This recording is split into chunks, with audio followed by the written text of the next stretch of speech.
the equation for crack tip displacement, which is defined in terms of E dash, so for both plane stress and plane strain.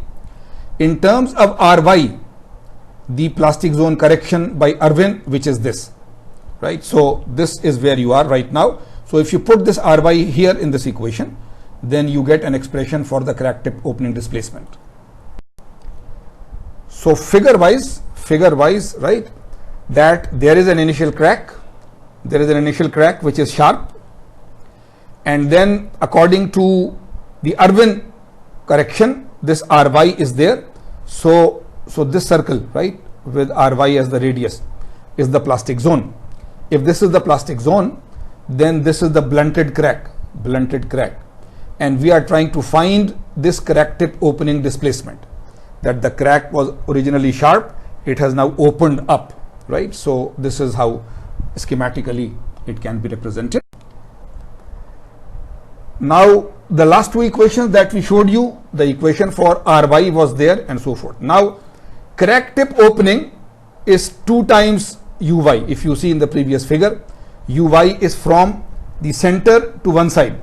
So the total crack tip opening is twice Uy.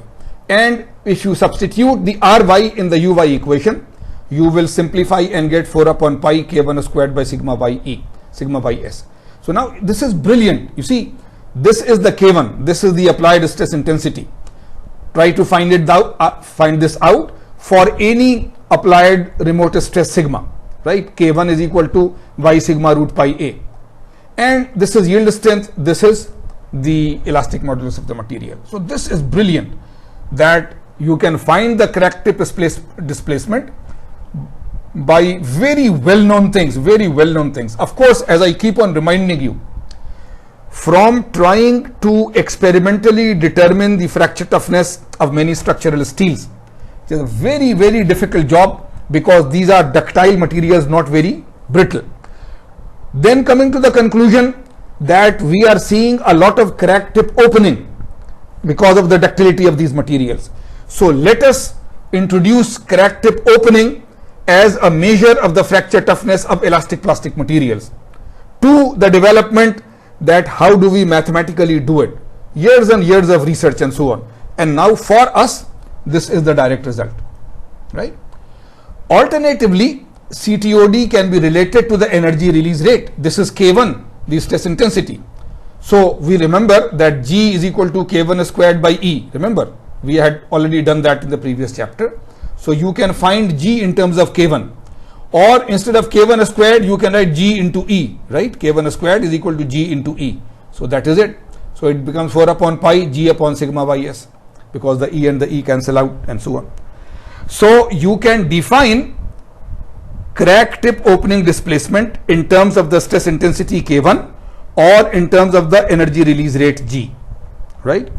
Thus, for small scale yielding, when the plasticity effect is not too huge, too large, CTOD is related to both G and K1. Wells concluded that CTOD is an appropriate crack tip characterizing parameter when LEFM is no longer valid. So this is a major conclusion, that you see, if there is very small plasticity at the crack tip, use LEFM with Irwin correction and strip yield correction and so on. If the plasticity at the crack tip is more than that, then LEFM is no longer valid. Therefore, now use a new description of fracture toughness.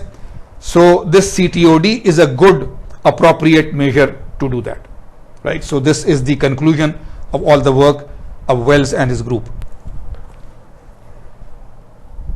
The second thing, apart from Irwin, if you remember, was the strip yield model. Alternate means for analyzing CTOD can be there, because we used Irwin correction in the CTOD equation just now. Now we can go to strip yield, because we know that strip yield was a little more accurate than Irwin, right? So in chapter 2, the size of the strip yield zone is defined by the requirement of finite stresses at the crack tip. CTOD can be defined as crack opening displacement at the end of the strip yield zone. We will just show you a figure. But strip yield, if you remember the definition, that this is the crack, but you try to elongate the crack and divide it into small strips and apply the mathematics to each strip and so on. So that was there. So same thing, we do crack tip opening displacement at the end of the strip yield zone. We will just see the figure. This is our general thing, right? That there is an infinite plane with a central crack, sharp crack of 2a size. The remote stress is sigma. The thickness of the plate is capital B. So we are using the same thing. Okay. Now CTOD in a through crack in an infinite plate subjected to a remote tensile stress is now given by 8 sigma yield A upon pi E ln secant pi by 2 sigma by sigma ys. So if we use the strip yield model and incorporate this inside the definition of Uy or CTOD, then we get delta as this. Remember, this is yield strength, sigma ys, this is elastic modulus, this is the crack size, right? This is again the yield strength, and this is the remote applied stress. It can be shown if you remember the Taylor series and so on, you can convert sine theta, cos theta and so on into a polynomial, right? Into a polynomial, constant plus x square terms and so on. So because secant is a trigonometric function, so you can use Taylor series and so on. So it can be shown that this will become k1 squared by sigma ys goes outside. K1 squared by sigma ye goes outside. Inside 1 plus 1 by 6 pi by 2 sigma by sigma y square plus higher terms and so on. Now already, right, this is the ratio of the actual stress to the yield strength. Remember, this can be as low as 0.25 or 0.3 or 0.4. When this ratio becomes 0.5, then the LEFM starts to fail and so on. When it becomes equal to 0.85, then the strip yield becomes a little different from the Erwin correction and so forth, right? So this is already a small number. If this number is half, then a square of half is 0.25. If this number is 1 upon 5, then a square is 1 upon 25. So the higher terms will already become much smaller, the cubic term and so on, isn't it? So as sigma by sigma ys becomes a smaller, these higher order terms go away, because if it is 1 by 10, then it is 1 by 100. So the effect is very, very small. Therefore all these quadratic, cubic, all these terms go away. So you are left with delta is equal to k1 squared by sigma ye or g upon ys. Do you understand? So this is the huge proof that this theory is right. You see, we started by defining crack tip opening displacement, then using Ry, the Erwin plasticity correction inside there, and now improving the model by using the strip yield plastic correction inside there. And then this was the equation. If this is the equation, by using Taylor series and so on, it can be converted into a polynomial. If this is a polynomial and sigma by sigma y is a fraction, as this fraction goes small, it means there is very small plasticity. See, because if sigma is close to yield, then there will be large plasticity. If sigma is very small compared to yield, there will be very small plasticity. So if this reduces, which means a small plasticity, then this whole definition reduces to the original definition of delta CTOD in terms of K1 or G, right? So this is a very, smooth and beautiful proof that whatever theory they have derived, we have not gone through the derivation, but going backwards, right, sort of reverse engineering, that no, the definition of CTOD or delta that we just found out for a small plastic deformations at the crack tip was K1 squared by sigma ye or G upon sigma y. And you see, if the sigma by sigma ys ratio, if the sigma by sigma ys ratio is a small, then the quadratic and the cubic terms become negligible, so this whole term becomes this. So this is beautiful. I mean, whenever you derive based on the physics and mechanics of the problem, and in the end you get a mathematical equation which is very, I mean, beautiful, right? And you see that, oh yes, it reduces to the same thing, then it gives you a lot of confidence that the math and the physics are right. Of course, mathematically this is right. Whether it is experimentally right or not, we will see later on. So this is the strip yield, right? A strip yield simply meant that they divide the crack tip into a long region of reducing size. So, right, so the end of the strip yield, this is defined for delta, right, and so on. So estimation of CTOD from a strip yield model. The strip yield model assumes plane stress conditions and a non-hardening material.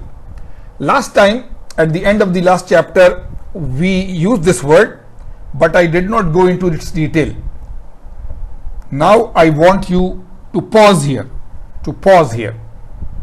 I don't know if I have discussed it earlier, so we need to revise this basic material science. The model of a material, right? You have a stress strain. This is a typical steel or typical metal. There is an initial straight line region for the elastic region, and then there is a curve, right? This is a typical stress strain. Okay. Now, if we remove the total nonlinear part and give you a stress strain diagram which is only straight line, then we say that this is an elastic material. You are assuming the material model to be linearly elastic, right? So there is a straight line equation, sigma is equal to E epsilon. Sigma is equal to E epsilon is a straight line equation. Okay. Now, suppose we want to add plasticity to it, that no, it is not only brittle. If it is a purely brittle material, you have just this straight line that we, but if it starts yielding, but I say that the material model is elastic perfectly plastic, then try to draw the graph again. You have the stress strain diagram just on your pencil paper. Earlier, for purely brittle material or purely elastic, it was a straight line. Now I am saying draw the material model which says elastic perfectly plastic. Okay. So now do that on your paper and see later on when you are. Now I say that no, this material is a strain hardening. It is not perfectly plastic. If you remember your material science, we said there is elastic region, there is yielding region, there is a strain hardening region, and then there is necking region in the stress strain diagram. So there is a strain hardening region. So if I now say that no, it is not a perfectly plastic material, it is a strain hardening material, but this strain hardening is linear, it is not non-linear. So now again draw the graph for a material which is elastic linear strain hardening, and finally I tell you that okay, your material is a totally real material, elastic non-linearly strain hardening. So you see, when you use just this one word, non-hardening, then I want you to come here to this non-hardening, and before coming here you say this is perfectly elastic, this is elastic perfectly plastic, this is elastic linear strain hardening, and this is elastic non-linear strain hardening, and then come back here and try to understand, right? Higher level understanding of material science, which you have already done.